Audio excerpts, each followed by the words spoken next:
Atin pa yan si Ka Arjun eh. May baga si ano, Walis.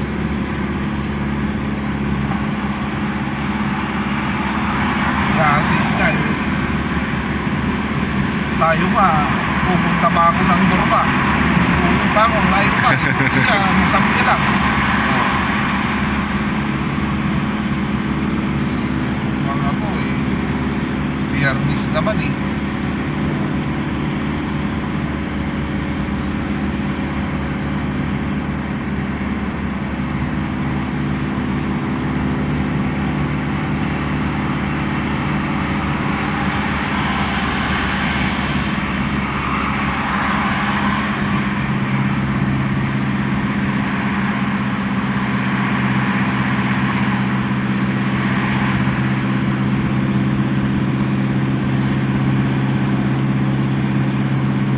Hindi mo na ako mapadaan dyan sa gilid na yan.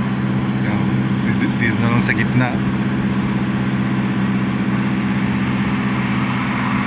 Ano na violation nilang ginagawa ng Saudi, no?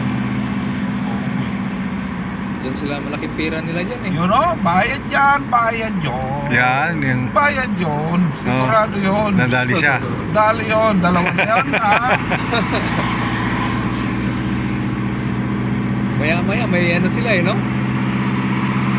May violation eh. Oo.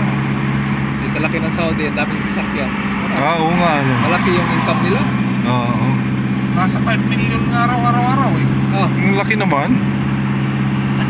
kung ganyan sana ginawa ng Pilipinas, di malaki sana ang pera ng gobyerno. Sana. Tanggalin yung mga ano dyan, yung mga buhaya.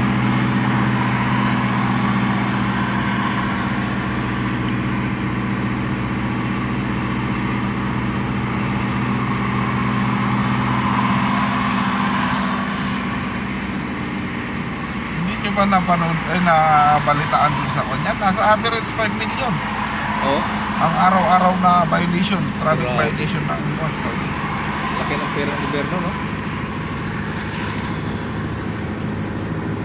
Lakas kumita ang Saudi eh. Oo. Sa buong kingdom ng Saudi Arabia, ilan ba ang tumatakbo na Saudi araw-araw na sasakyan? Oo, ang dami. May nasa 12 million daw na sasakyan ang ikot-ikot sa buong Saudi. Dami, ano. Dami naman. Ha? Ang dami, ah. Dami, isang tao, isang Saudi, isang sasakyan eh. Oo nga, eh. Eh, ilan ba ang population ng nasa 40 ba? Wala. Million? 20 lang. Yan, malabaki na. Hindi. Yan, kung na yan yung hindi naman naka-register siguro yun sa datos nila. Isama mo yung mga expat, mas marami eh. Mas maraming Oo. spot. Baka ilang milyon yan. Baka 300 million. Wala. Expat. Wala. Mas marami na yung expat kaysa ano eh. Oo. Expat eh. Ang Pilipino dito sa Riyadh, nasa 800,000 lang eh. 800,000. 800. Eh, kunti na lang Pilipino dito eh. Oo. Eh, yung ano, Pakistani at saka India. India. Bangladesh. Egyptian, marami.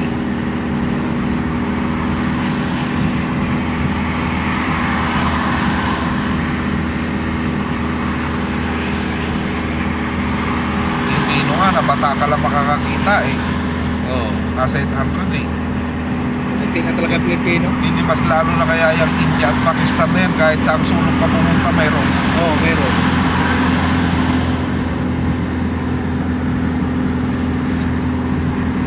Kahit dyan sa Dorma eh, puro Pakistan at saka ano eh.